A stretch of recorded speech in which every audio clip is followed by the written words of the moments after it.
Hallo miteinander, I'm Gesh86 and this is Marisa Land Legacy. It is the currently newest game by Tasofro, released to Steam in November 2018, and you could say it is a sequel to New Super Marisa Land.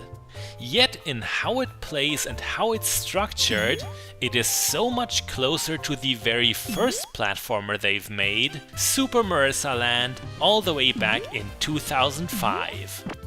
That's about as old as Toho fan games get. Know for now that this is a nice game to play on a rainy day, for example when you need to cool your head. It's very uplifting and beautiful in its simplicity. Everything about it is just pleasant and lovely. Now I must give you a short disclaimer here. You're going to witness some very advanced secrets within Marisa Land Legacy that could spoil you. I know this doesn't seem like the kind of title where this could be an issue, but trust me on this. If you haven't played it for yourself yet, you should rectify that and return to our video another time. That said, what was that I mentioned about structure? Marisa Land Legacy is made up like the original Super Mario Bros. We've started in 1-1, there are 8 worlds with 4 stages each. No deeper elements like a world map, for example, exist. It is as classic as you can get, and Tasofro didn't try to raise the bar from New Super Marisa Land. If there was a step forward made, it's the inclusion of a 4-player local co-op mode. We could be having 4 palette swap Marisas squirming about here, supporting and sometimes sabotaging each other. That does it for the first stage. The original Super Mario Bros. 1-1 is pretty famous for introducing the concept of a silent tutorial. Marisa Land Legacy might not do the same thing. It's unlikely such a niche title would be anyone's first video game anyway, but we still learned a few things during 1-1. For example, that we can kick a stunned Kedama, and that mushrooms increase our size. We're currently at 4 head proportion, that means Marisa's body is 4 times as tall as her head. It's a sort of inside joke by Tasofro to describe her form like that. 2 head proportion is the default, such a tiny witch will be killed if hit. Sizes 3 and 4 will instead both shrink down to 2 head proportion. The only difference between those is that size 4 can break bricks from below, size 3 can't. In this block is a prismatic star. There are 5 of them hidden in each level. Getting all of them nets you a 1-up, and beating the game with every single one collected earns you a special achievement. Oh, that was really bad on my part. What is wrong with me getting caught by this sluggish, predictable Kedama? What a fool I am. Am I? Am I now? 1-2 is where you find a warp zone in the original Super Mario Bros. It's no different here, except that you have to find a way below the goal instead of above it. We can choose our destination. I see no reason not to skip to World 4. By the way, you can carry Kedama, just be sure they don't regain consciousness while you hold them. World 4 is themed around the bamboo forest and Ayentei. If the scenery and background didn't give it away, Tei's rabbit siblings would've. Going back to head proportions, there are taller sizes than what we've seen, but to reach them you need to find special mushrooms. Maybe we will at some point. What's also remarkable about World 4 is that it's the land of pipes.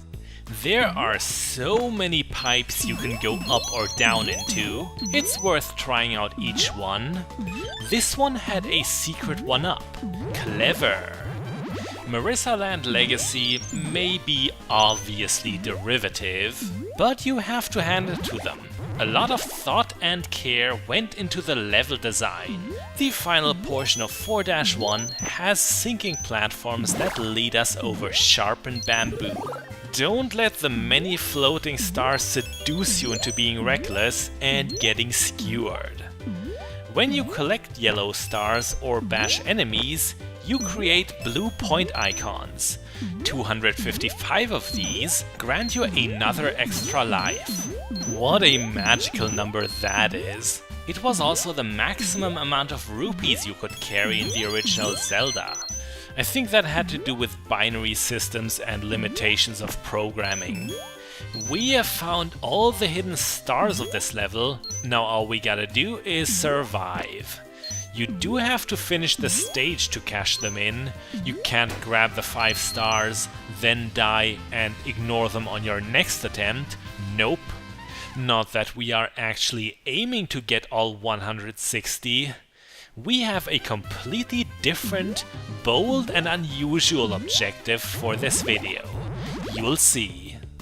4-2 has to be the most intricate level of the game. There is so much in it you can miss out on if you don't stay sharp. It's not exactly a maze, you won't get lost and die from running out of time, but the ideas that went into this one to hide all it has to offer are seriously wicked. Beating up the hopping rabbits, by the way, is not as easy as it looks. This game has Mario momentum. Marisa doesn't move as tightly as many video game heroes do. It's not at all bad, but you may blunder a little with where you land until you've really gotten used to it. Now we're in for something good. Welcome back, Cho Marisa. A buddy of mine told me that he really appreciates her classy new redesign, that she's not as much of a breast mutant anymore. And I mostly agree, she's got a great style now. This is where they get really devious with the secrets. An arrow highlights a pipe, but that's a bad pipe. We do not want to take it. Instead, we jump through this oddly colored piece of wall.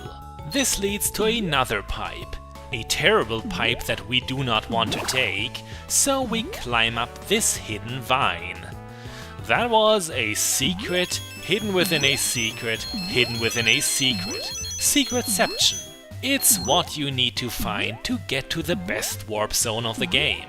Miraculously, it was the very first one I stumbled upon. The warp zone of 1-2, however, took me embarrassingly long to locate.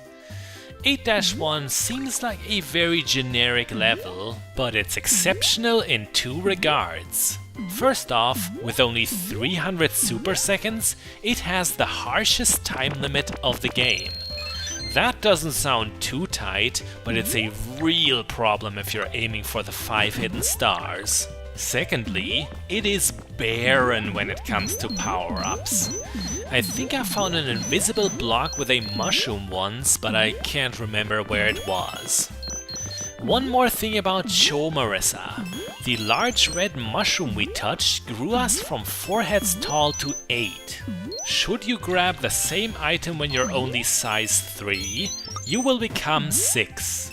If you're wondering what the equivalent of a fire flower would be, that is it. The game did receive some criticism that this 6 head size was obscure, difficult to reach, and that you'll likely spend very little time as it. Now we desperately need to carry this Kedama with us, and for quite a while. If it wakes up, we lay it down and stun it once again. The reason for this is a juggler fairy at the end of the level. She might not have seemed like much, but getting over her would have been the hardest jump in the entire game. You have to be pixel perfect. Believe me, that fairy is the bane of many players. No more popular than her is 8-2, the stage that has probably killed me more than any other.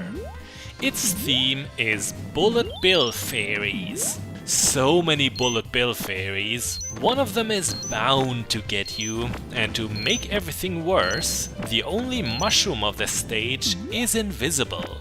It would have been between the two tall cannons we just passed. Something that will help you is another old Mario principle. A cannon you are in contact with will never shoot. Yikes, we threaded the needle on that slope. If there are ever no cannons on screen, a situation will have in a moment, it pays to wait a while until all the fairies have slowly flown off screen, right into their own non-existence. Yeah, this is a very hard stage overall. There is an update planned for Marisa Land Legacy.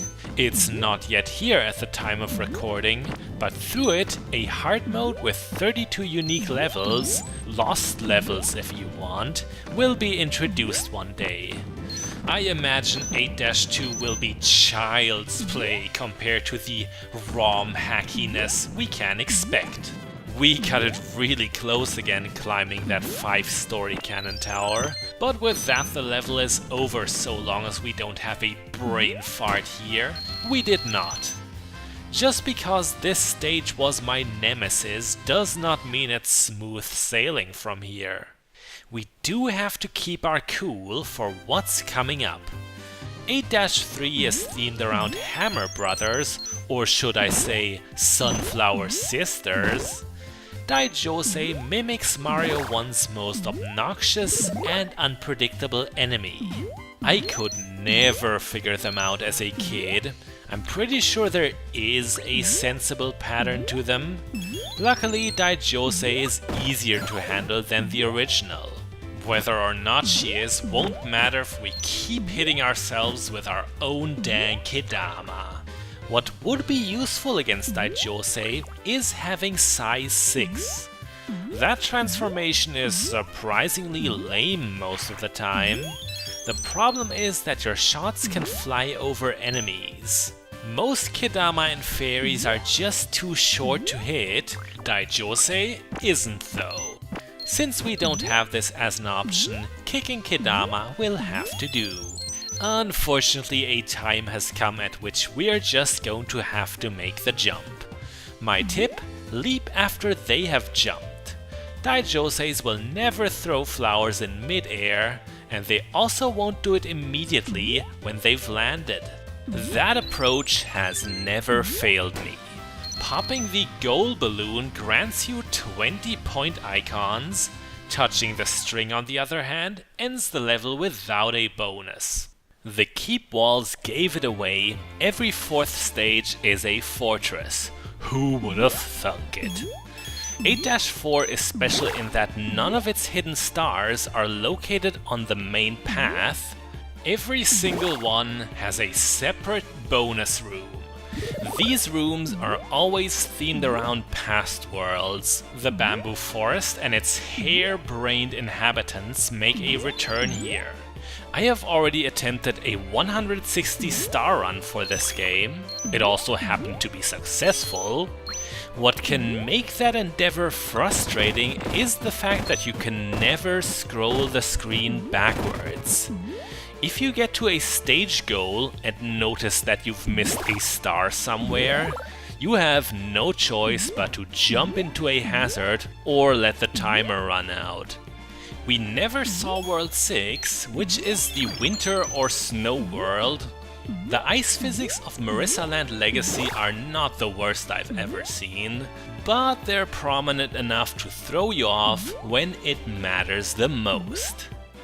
Up here, fairies in scuba gear shoot around. These are of course Cheep Cheeps, featured in stages 2-3 and 6-3. In New Super Marisa Land, the Cheep Cheep levels were among the toughest. I can't say why, maybe they were just especially fast and spawned more often. Not much to say about this bonus room. It's a bunch of free point icons, nothing wrong with that.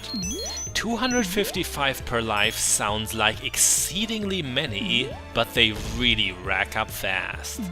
Swamp Kedama cannot be killed with a jump, but you can still bounce on them unharmed.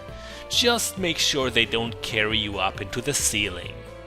This underground room with its podobos and rotating fire bars references World 5, which is lava themed, the volcano levels if you want. We have all 5 stars, now all we have to do is beat the game. The ultimate pro tip of any strategy guide, just win. If juggler fairies are ever placed below you like that, they're not much of a problem. We jump after they've thrown all 4 balls up high. Patience is key. Before we step into the boss door, there's a hidden mushroom a few steps behind it. Are you going to need it for an excruciatingly tough final boss? Well, the Daijoseis might make you a little nervous, but you don't actually need to move much to avoid their flowers. All 8 bosses are variations of a large Kedama with hazards and helpers. This one wasn't even the hardest, and 3 hits is all it took. The golden mushroom is the remedy for Marisa's curse. With it, she turns back to her original 5-head proportion, which is what young adults have, I guess. You could say we just speedran Marisa Land Legacy. It wasn't really a speedrun. People who are serious about these things can play Mario blindly by habit. They don't even look where they leap. We still had to watch out not to get killed. As we destroy the credits, showing our disrespect to these people and organizations, I've got to say, this game is an all-around good time. It's also not getting much attention. Only around 50 Steam reviews exist. I still consider that very overlooked. Hey Alice, how are you? Have a cursed mushroom. Alice mode unlocks the first time you beat the game. She throws dolls as a weapon and can't grow. Power-up mushrooms will just kill her. 14 minutes and 10 seconds. Oof, I don't have that kind of time. I'm a busy man. With that, I'm Gish86. This was Marisa Land Legacy. Bis bald.